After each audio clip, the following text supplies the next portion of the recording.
guys, we're back. Hey, we're back. Untitled here, BronzIchi up in the building again. We are on our third episode of How to Play Apex. Get into some guns. Weaponry with Bangies. With Bangalore. Who better to introduce us to weaponry than Bangalore? The great Bangies. The military expert. So we're going to go to the firing range and discuss the different kinds of guns. Light guns have yellow ammo, heavy guns have blue, tannish, I don't know what you would call that color, teal, green, I don't know. Yeah, some kind of color. They match your gun, so pay attention to that when you do go and pick up a gun. You don't want to pick up too much ammo that you don't need and then stuff your backpack and you don't have any room. Yeah, it'll tell you, like, see how it will tell you. That circle, you don't need that. Then you put that down. So we're going to start off with light weapons, because most likely when you land down, the first three guns that you're going to encounter, most likely is going to be the P2020 and RE45 and probably the Mozambique. Well, most likely the Mozambique. Yeah. Right now, BronzIchi, she's starting off with the P2020, and then she's going to snag up the RE45 here. I'm just going to show you the bare basics of these two guns. Here's the P2020. This is the one that killed Loba's family. I don't know how, but... So the P2020... You can say it's single fire. You got to keep on pressing the trigger. We have the RE45. This one, you hold down and shoot. Yeah, it's a little auto pistol. Little mini auto pistol there. And she just leveled up her Evo shield. She's now on purple. And every time you level up, like do damage with your Evo shield, watch it, because you're going to have to charge those extra bars. It doesn't come to you full, unfortunately. So that's the P2020. And then that's the RE45. The RE45 is, I would rather it over the P2020. The P2020, if you've watched any of me and BronzIchi's quests, you will know that I really do not like the P2020. No, she'd rather have the Mozambique. I'd rather have the Mozambique, quite honestly. We shall show you that. Predetermined loadout here. Mozambique and P2020, two guns I'm terrible with. I feel like because it's a Loba event, Loba event, they keep tossing everyone P2020s, because that's what her family died from. She keeps on using it. Not to be all dark, but... It didn't work on Revenant last time, but she's P2020 here, keep it. Didn't do your father any good. Your mother any good, I'm sorry. I got him.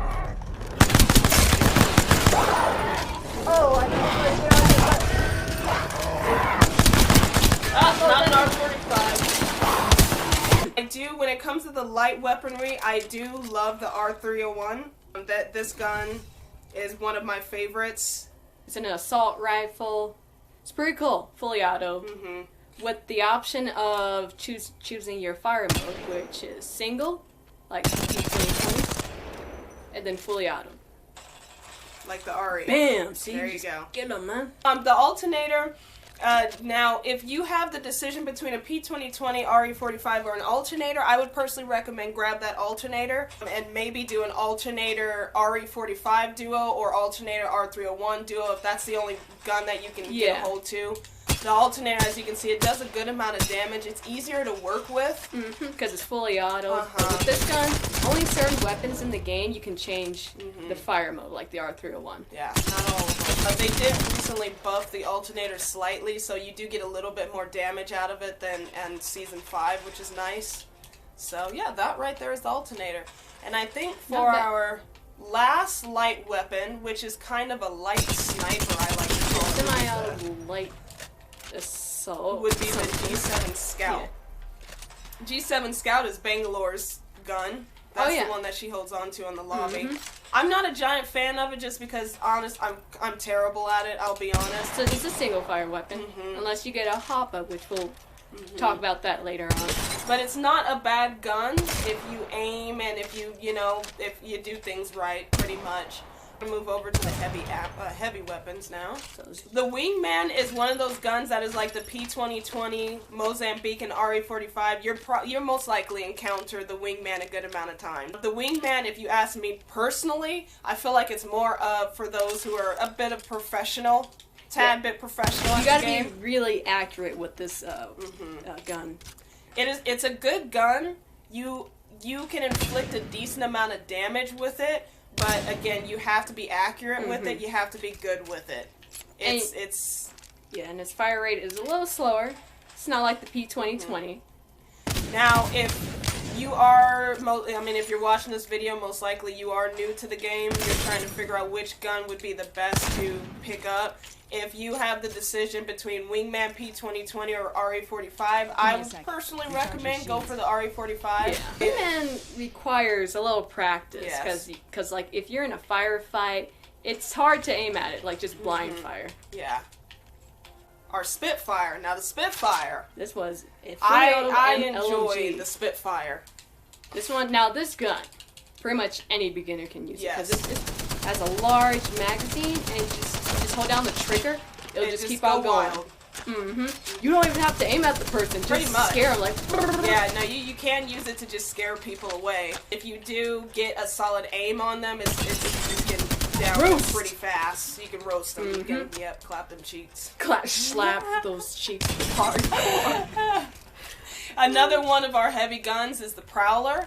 Now, if you ask me personally, I think that the Prowler is middle ground level when it comes to playing the game. I wouldn't say that you have to be a professional to perfect it, but it just takes some getting used to because it is a burst fire weapon when you first pick it up. And it has a really intense recoil, as you can see. So as you're shooting, it constantly goes up. So if you do end up with this gun, start low, and it'll kind of shoot the person up, all the way up to their head. As a beginner, I probably wouldn't recommend it, if it's your only option, of course, pick up a gun. It doesn't matter at the end of the day, you just need a gun. But if you do have options, leave the Prowler alone. Step over maybe to the Spitfire or something else. We have another gun that I would also say requires a little bit more This one's also skill. burst. This is the Hemlock. But it also has a fire mode as well as the R301. Single. And then burst. Now this one's the Hemlock's a good gun. I've just now started to really attach myself to it, but like I said, for a beginner, it can sometimes catch you off guard. Yeah. Because especially when it pauses. Yeah. With there is a pause in between all of those bullets. So if you're not expecting that and you don't keep tapping the trigger button, then it's a really good way for your enemies to catch you off guard and kick your arse. So remember, the Prowler and the Hemlock both are burst fire weapons. Would be the Flatline. I enjoy the Flatline. The Flatline for me is a little bit like the Spitfire. That's the best way that I can kind of compare it. It's like the Spitfire. It's like the heavy version of the R301. Yeah, there we go. That's what it is. And if I'm not mistaken, the Flatline is another gun that you can change the fire mode. Single, just like the R301. And then auto. It's a good gun. I honestly, with this gun, I don't really have much to say about it. If you're a beginner, you'll enjoy it. If you're middle ground, you'll nice enjoy and fully it. auto. Yeah, if you're a professional, you'll enjoy it. It's one of those guns where if you do find a Flatline, just pick it up. Really good. So those are our heavy guns.